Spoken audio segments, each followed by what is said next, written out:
Meus queridos irmãos, a paz do Senhor Jesus, Deus abençoe seu dia, tenha um dia de paz e de alegria. Querido, eu quero chamar a atenção de vocês aqui para um texto que se encontra em Atos dos Apóstolos, capítulo 1, versículo 4 e 5, que nos diz assim: E estando com eles, determinou-lhes que não se ausentassem de Jerusalém, mas que esperassem a promessa do Pai, que disse ele, de mim ouvistes.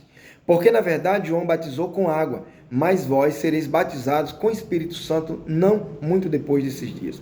Queridos, eu estava analisando aqui esse texto e me veio o desejo de compartilhar isso com vocês, né? Sobre a necessidade que nós temos de continuar, meus irmãos, buscando o batismo com o Espírito Santo, pregando sobre essa doutrina bíblica tão clara nas Escrituras, tá? E eu quero chamar a atenção de vocês aqui para o versículo número 4, e essa expressão determinou-lhes. A expressão determinou-lhes aqui, no original do Novo Testamento, no grego koiné, é a expressão parangelo. E parangelo era muito utilizado no contexto de um juiz que dava uma sentença. Então, quando o juiz dava uma sentença, determinava uma sentença que não poderia ser revogada. Era muito também usado, ou amplamente usado, num contexto militar, quando um comandante de alta patente dava uma ordem e essa ordem não podia ser contraditada. Já que é que eu posso compreender aqui?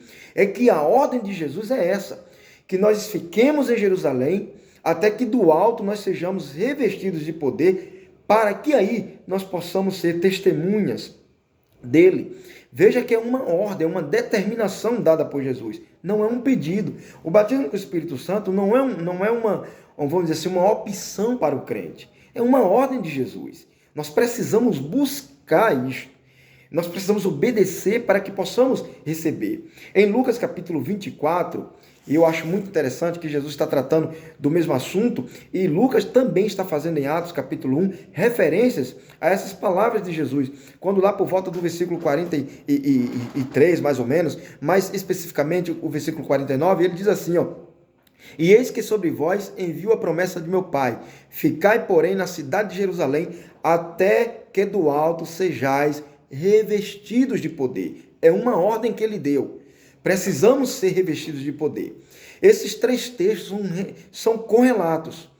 Lucas capítulo 24, versículo 49, Atos capítulo 1, versículo 8 e Atos capítulo 2, quando no versículo 4 o texto diz: E estando assentados, veio sobre eles o Espírito Santo, e todos foram cheios e começaram a falar noutras línguas, conforme o Espírito Santo lhes concedia que falassem.